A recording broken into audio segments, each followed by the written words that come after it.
Bonjour à tous. Nous sommes en cette veille de Pessah. Nous avons l'habitude, comme chaque année au Bet Rabbah, de faire un siyum, de faire une étude pour permettre de pouvoir couper le jeûne pour ceux qui doivent jeûner, c'est-à-dire les premiers-nés. Et donc, aujourd'hui, dans la situation dans laquelle nous sommes, on fait le siyum chacun chez soi, mais tout le monde ensemble. Et aujourd'hui, on va partager ensemble une étude, un enseignement du Rabbi qui a été dit en 1956 sur le traité, la fin du traité Sota. Comme on a l'habitude chaque année d'apprendre le traité Sota pendant la période du Homer, dans laquelle nous allons rentrer à partir de demain soir. Et donc c'est un traité très intéressant que nous avons l'habitude d'apprendre tous les ans pendant la période du Homer, puisqu'il a 49 pages, et ça correspond aux 49 jours du Homer. Et donc, on va apprendre la dernière Mishnah avec les enseignements que la Gemara nous donne, et bien sûr, juste après, les enseignements du Rabbi. La Mishnah nous dit la chose suivante. C'est dans la dernière page, la page 49a,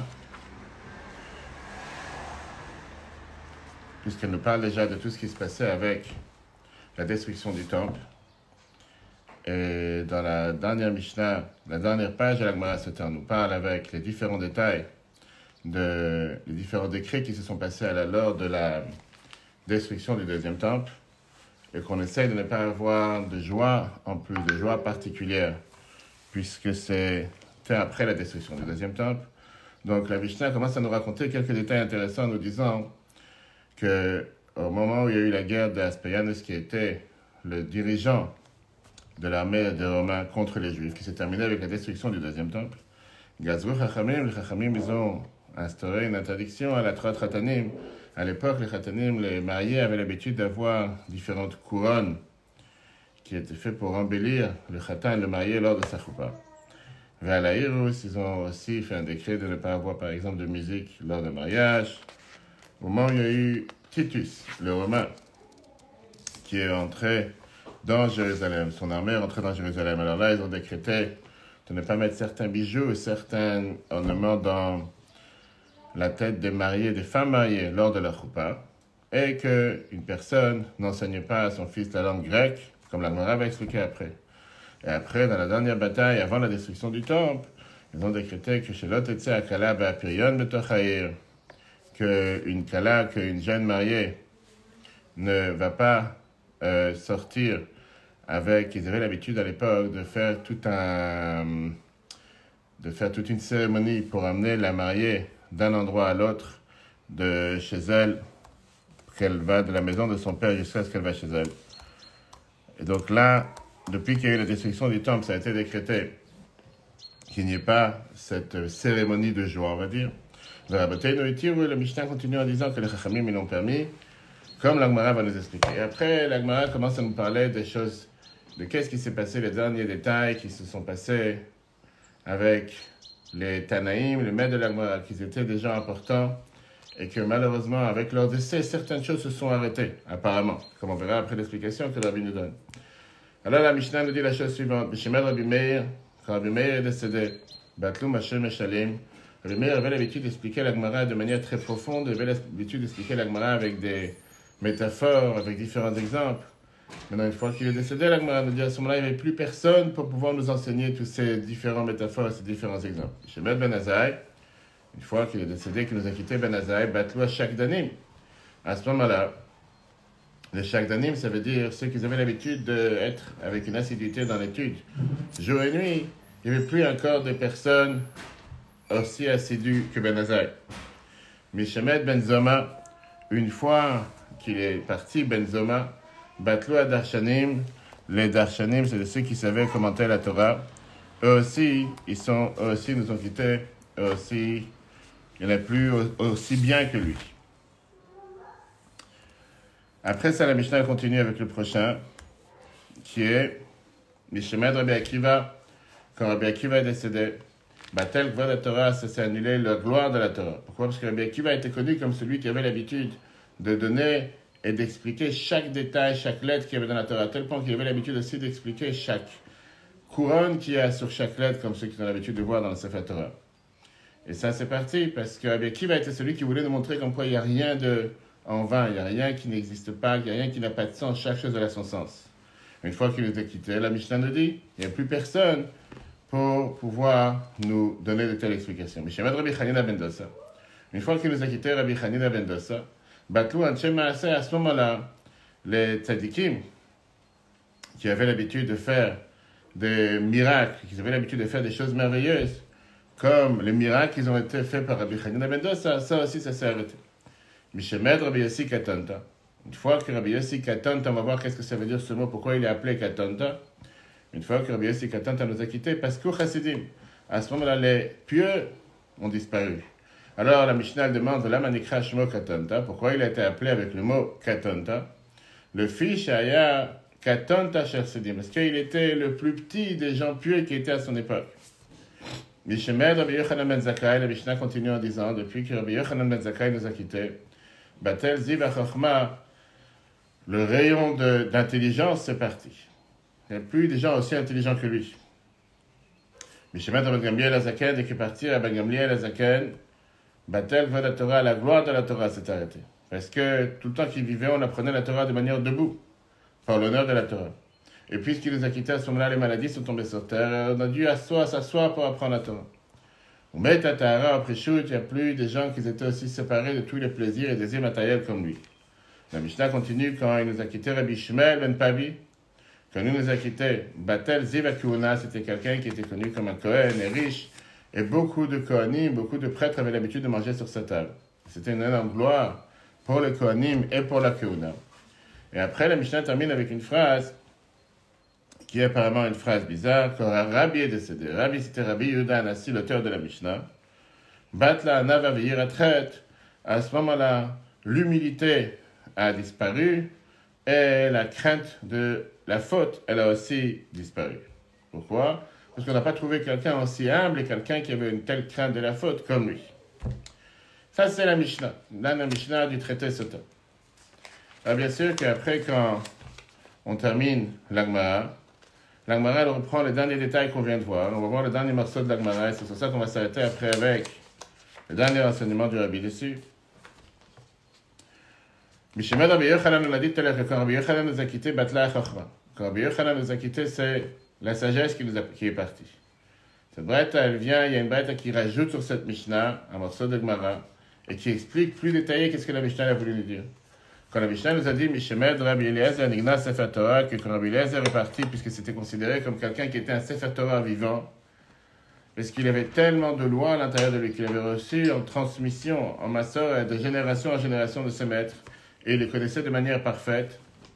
Malheureusement, une fois qu'il nous a quittés, il n'y a plus ça. La Mishnah continue, Mishemet, Rabbi Yeshua, quand Rabbi Yeshua est décédé.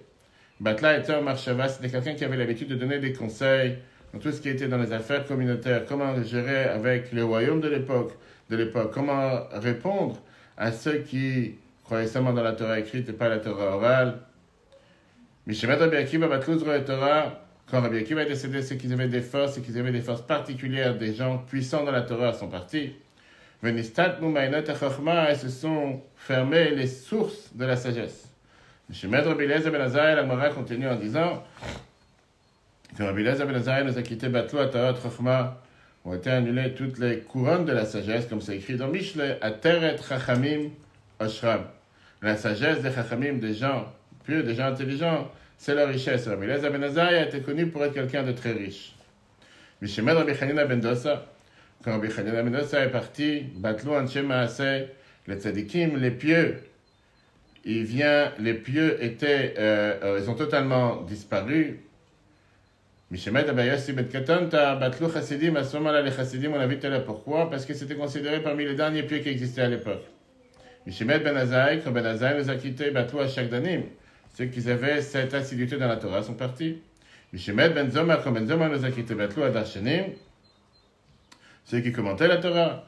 Mishemed Rabbi Shimon ben Gamliel, quand Rabbi Shimon ben Gamliel nous a quittés, à l'Agovai, à ce moment-là, il a commencé à avoir une inflation des prix, et pas seulement une inflation des prix, il y a eu cette épidémie de sauterelles qui détruisait le blé.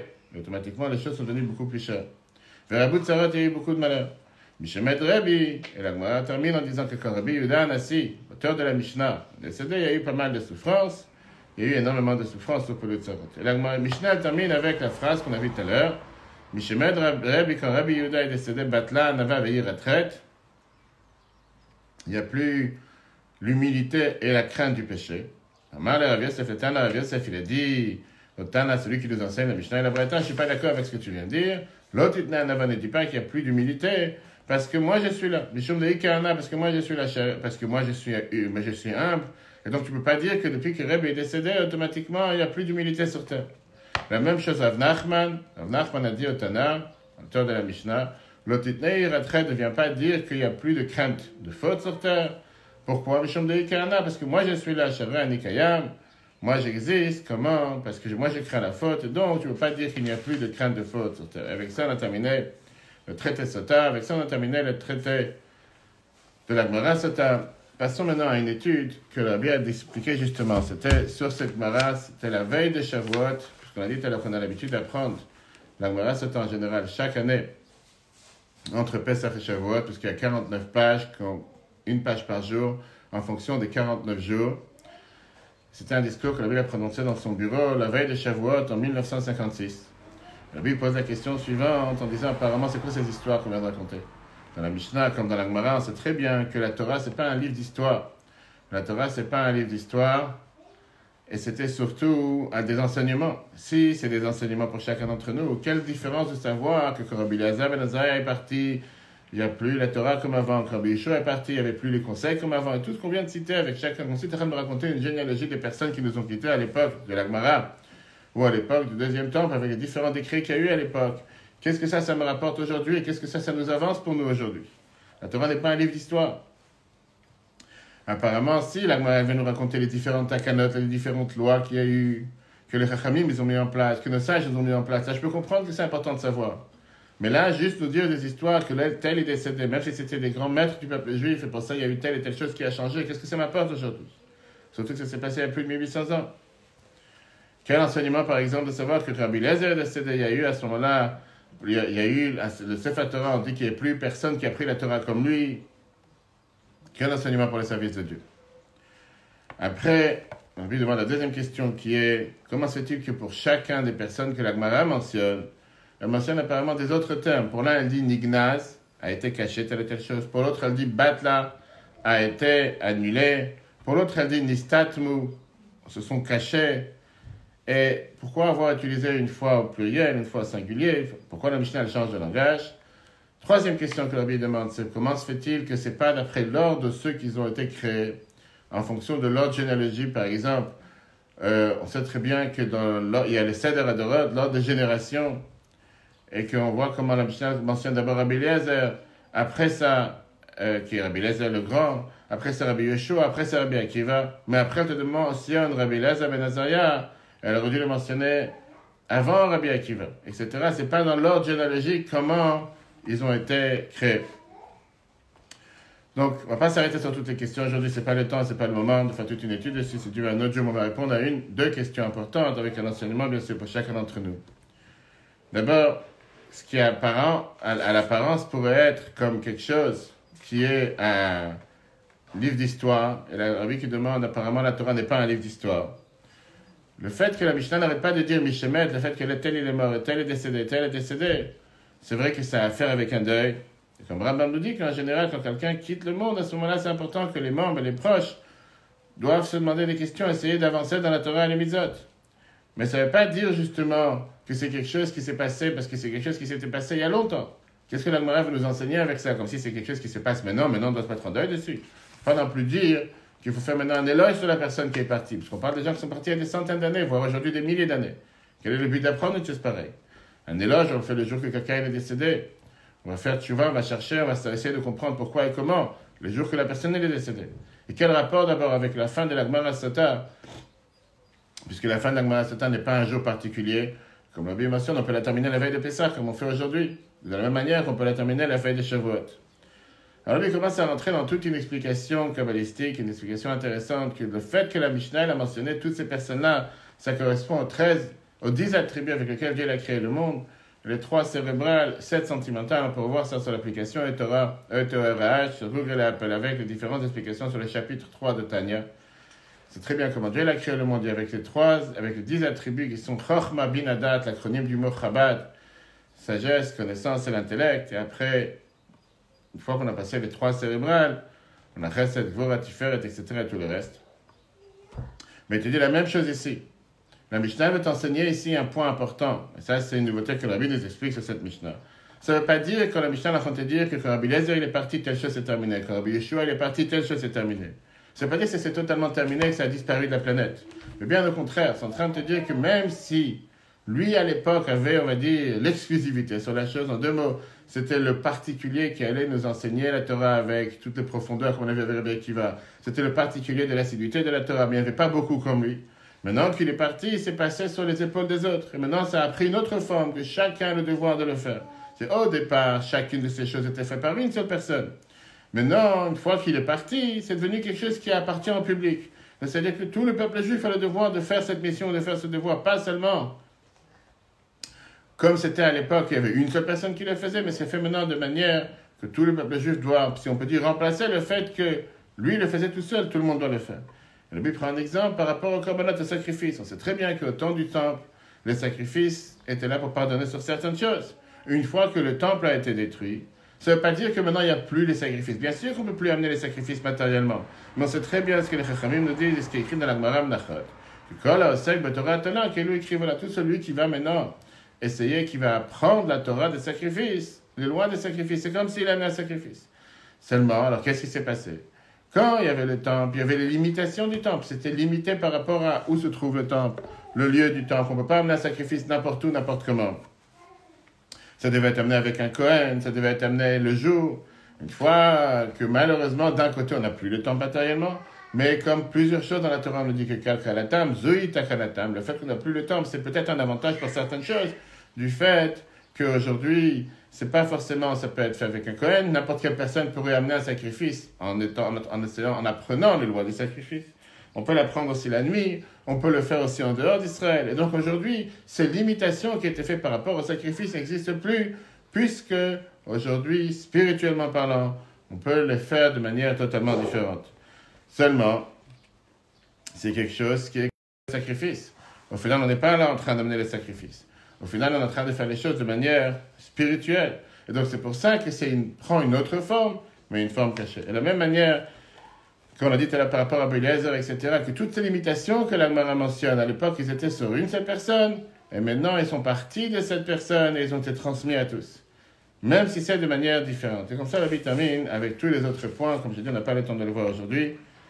Et l'idée globale de la fin de cette traité, la fin de cette Gemara, c'est de nous dire que même si malheureusement aujourd'hui on est en exil, et même aujourd'hui nous manquent tous ces sujets qu'il y avait à l'époque au temps du temple, et même si aujourd'hui on est exilé parmi les nations, et même s'il y a tellement de difficultés comme cette année particulièrement le fait que chacun doit être totalement confiné chez lui, qu'on ne peut pas se réunir ni dans la synagogue, ni dans le Beth Rabbah, ni dans n'importe quel endroit du monde, que ce serait peut-être le premier Pessah sur la planète, que la majorité, si ce n'est pas tout le peuple juif, va prier chez soi à la maison.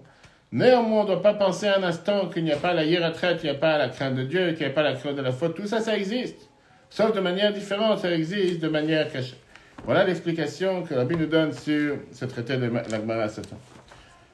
C'est vrai que c'est une année particulière, une année énormément particulière parce que, malheureusement, avec la situation actuelle, avec cette épidémie qui court le monde, automatiquement faire en sorte que tellement de choses qu'on aurait dû faire en temps normal, on ne peut pas le faire.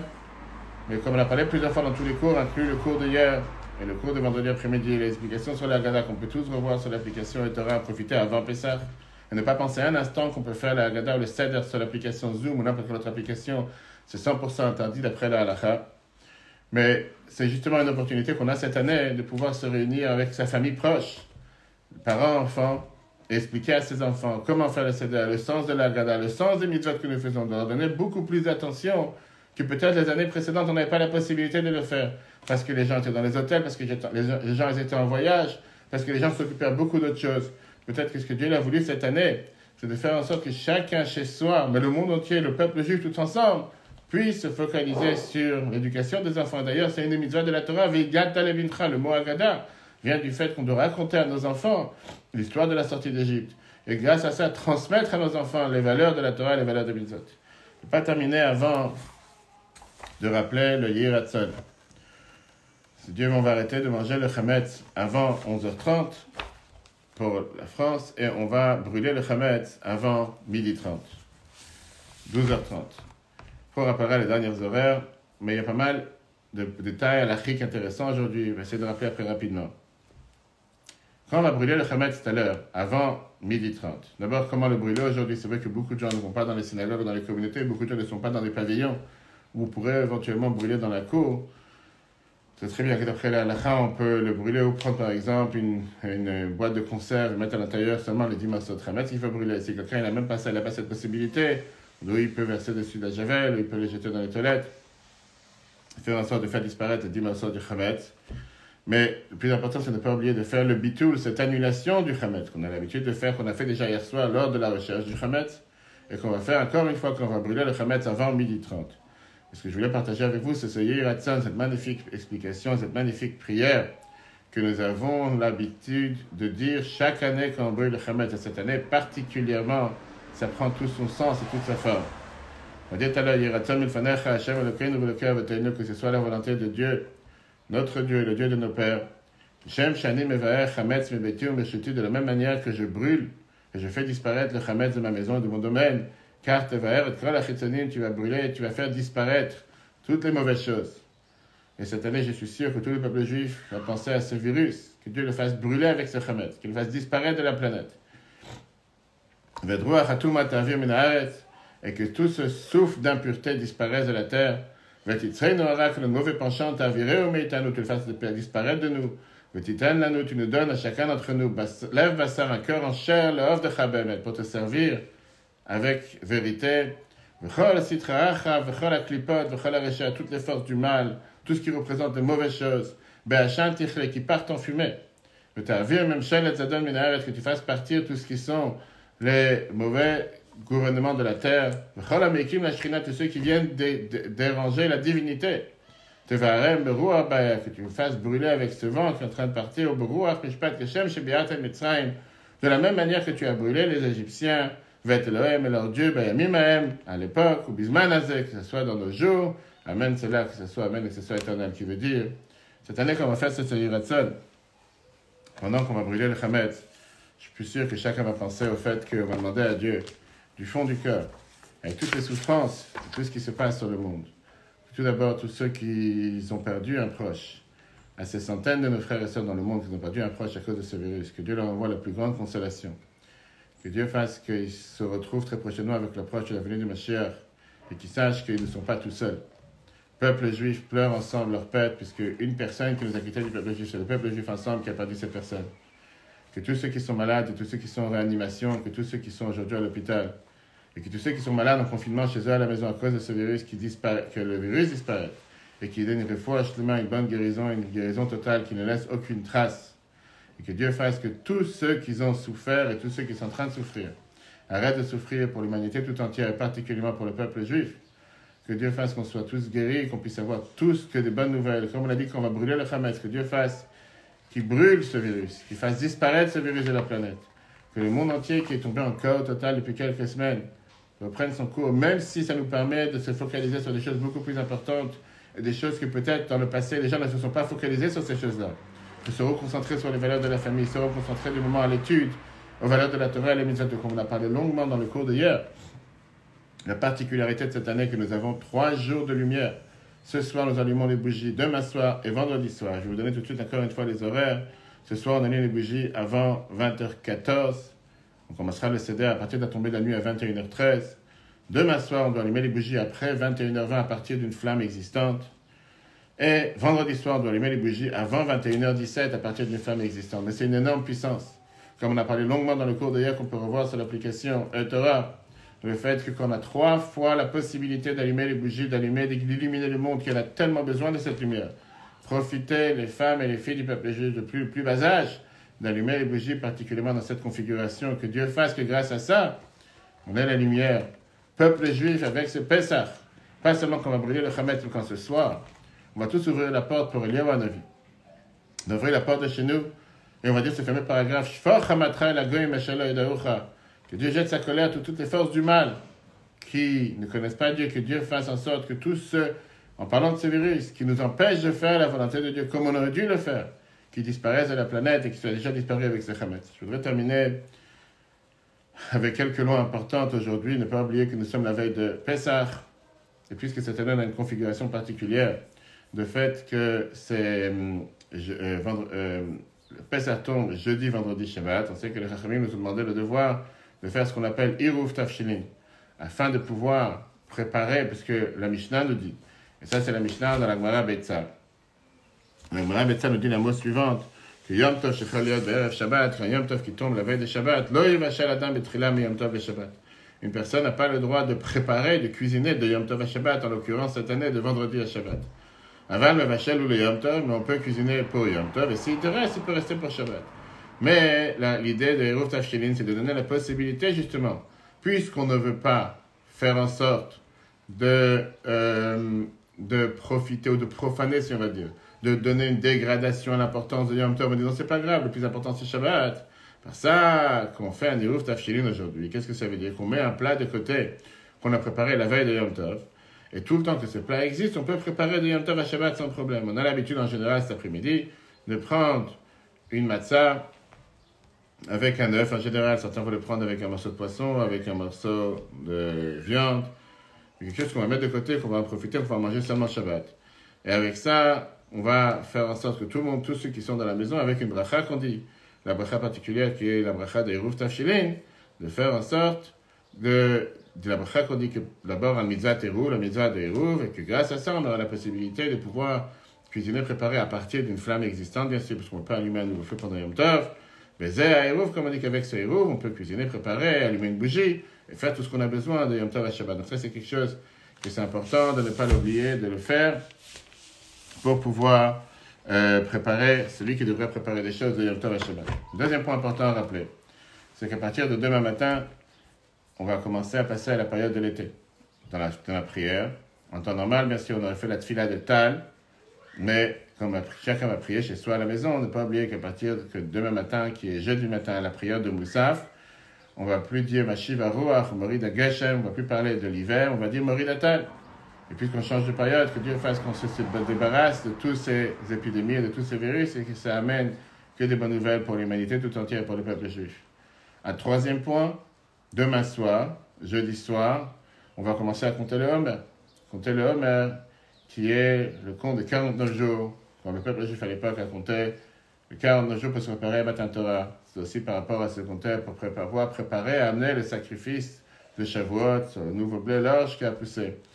Ne pas oublier qu'à partir de demain soir, jeudi soir, on commence à compter le Homer, et c'est pour les 49 jours sans oublier. Cet après-midi, avant l'après-midi, ça serait bien de penser à ne pas oublier à se couper les cheveux, puisqu'on sait très bien que quand on rentre dans la période du Homer, à ce moment-là, on ne peut pas se couper les cheveux pour les Séfaradim jusqu'à l'Akba Homer, qui veut dire le 33e jour du Homer, encore un mois. Pour les Ashkénazes, on se coupe pas les cheveux jusqu'à Shavuot. Donc ça aussi, c'est quelque chose d'important. Et ne pas oublier les différentes lois qu'on a l'habitude aujourd'hui de préparer, certaines choses qu'on prépare pour le Seder, et n'importe quelle chose qu'on peut préparer avant le Seder. Avant Pessah, c'est important de le préparer.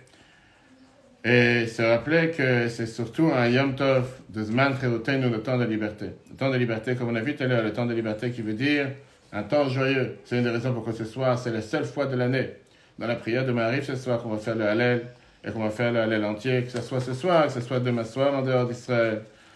Et bien sûr, comme on a dit, de le préparer, fêter le Seder, et profiter du temps dans lequel nous nous trouvons, d'être chacun chez soi, mais le peuple juif tous ensemble, pour pouvoir faire en sorte et pour pouvoir assurer que chacun de nos enfants puisse poser des questions, lui donner les réponses, profiter des explications, et faire en sorte que chacun, partout où il est, puisse investir dans l'éducation de nos enfants, qui est ce qui est le plus cher pour le peuple juif tout entier.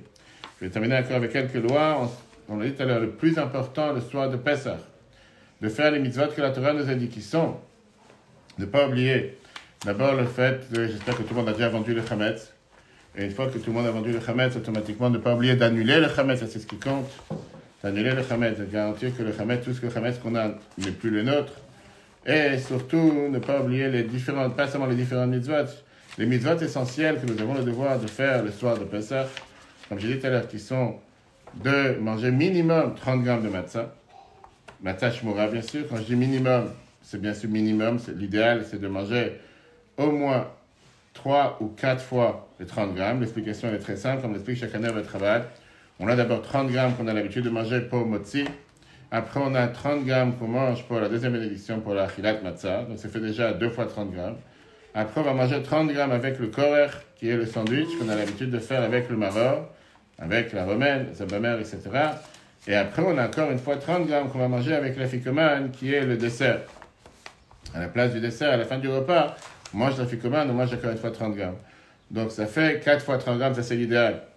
Quelqu'un qui ne peut pas, ou quelqu'un qui n'a pas, ou quelqu'un qui est en difficulté, minimum 30 grammes après la Torah, c'est ce qu'il doit manger ce soir. De l'autre côté, il ne faut pas oublier qu'on a aussi le devoir de manger 19 grammes exactement de maror. Le maror veut dire les abamères, la romaine, même si on sait très bien que sur le plateau, on les a 2 fois. 2 fois, puisqu'on a une fois qu'on va manger pour faire la bracha à la chilat maror, et la deuxième fois qu'on va le mettre dans la matzah. Et après, ne pas oublier qu'on a la mitzvah importante, bien sûr, on a l'habitude de boire les 4 verres de vin. 4 verres de vin, comme on l'a expliqué longuement dans les différents cours la dernière semaine, et qu'on pourra voir sur l'application avec les différentes raisons, pourquoi ces 4 verres qui représentent les 3 matzot, qui sont les 3 patriarches, les 4 verres, les 4 matriarches, une explication du Père du Rabbi, avec les 4 différents langages de la Géoula que Dieu a employé. Et le cours merveilleux qu'on a donné hier, comment ça se fait que tellement de choses qu'on fait le soir de Pessah ont un paradoxe, que d'un côté représente l'amertume, l'esclavage, et que de l'autre côté représente aussi la délivrance. Ne pas oublier que parmi les 8 mitzvot que nous avons, d'après la Torah, les mitzvot importantes, que je vais vous citer tout de suite, les 2 dernières mitzvot sont des mitzvot qu'on a le devoir de raconter l'histoire de la sortie d'Égypte ce soir. Veigat alevincha, c'est les mitzvot de la Torah. Ne pas lire la Haggadah dans une langue qu'on ne comprend pas, ça ne sert à rien. Lire la Haggadah en français si quelqu'un ne comprend pas l'hébreu. Ne pas lire en phonétique, ça ne sert à rien, c'est ni français ni hébreu.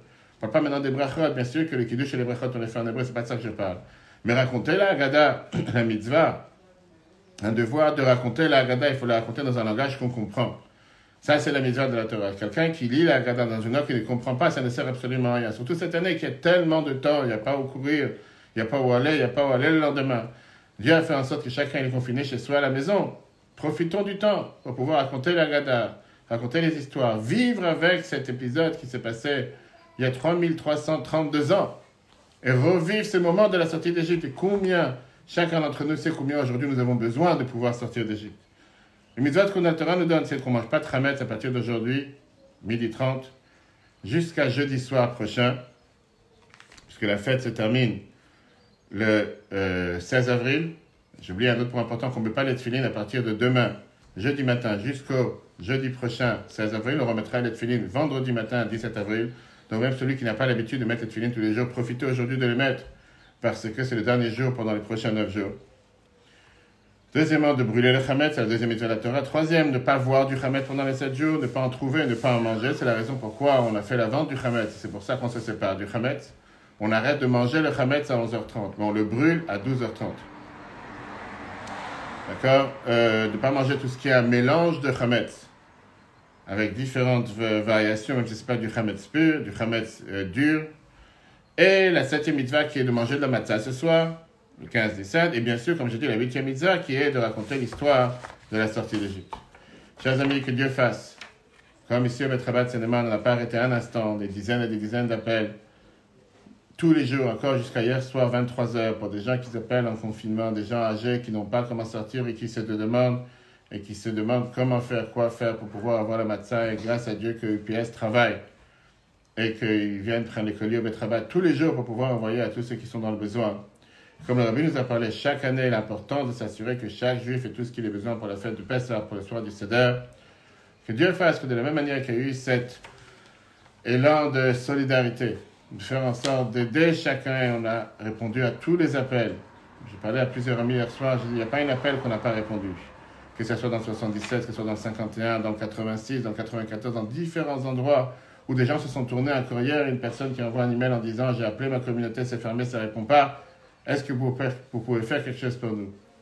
et que Dieu fasse que cet exil se termine, que ce virus disparaisse de la planète, et de faire en sorte que ce Pessah, on sorte tous d'Égypte. Pas seulement l'Égypte comme c'était à l'époque dans les murs, mais l'Égypte à l'intérieur de chacun d'entre nous. Ce qui est ces Metzarim Mugvulim, qui sont ces barrières, ces limites qui parfois on se confine à l'intérieur. Est-ce que parfois on n'aime pas forcément s'en sortir en disant je ne suis pas religieux, je ne suis pas pratiquant, je ne suis pas ci, je ne suis pas ça, donc je ne dois pas faire telle et telle chose. Sortons de nos barrières, sortons de nos limites. Regardons sur cette beauté, cette magnifique beauté du peuple juif, du fait que même si chacun sera chez soi avec toutes les difficultés, et on ne peut pas arrêter de penser un instant sur tous nos anciens, parents, grands-parents, grand-mère, grand-père, arrière-grand-mère, arrière-grand-père, qui malheureusement cette année devront pour la première fois peut-être depuis des décennies faire le Seder tout seuls, sans personne, sans leurs enfants, sans qui que ce soit. C'est bien sûr quelque chose qui brise le cœur de chacun d'entre nous. Avec tout ce qu'on peut essayer de vouloir comprendre, il n'y a pas d'explication, on ne comprend pas les chemins de Dieu sur terre. On n'a pas d'explication, comment se fait-il qu'on est dans une telle situation, peut-être pour la première fois dans l'histoire. Et donc, on a le devoir de les appeler, de parler avec eux avant Yom Tov, avec tous nos proches, en leur assurant qu'ils ne sont pas tout seuls. Tout le peuple juif pense à eux. Pas seulement qu'ils ne sont pas tout seuls, il y a un avis, comme l'a parlé dans le courrier, le prophète Élie viendra dans la maison de chaque juif faire le Seder avec lui.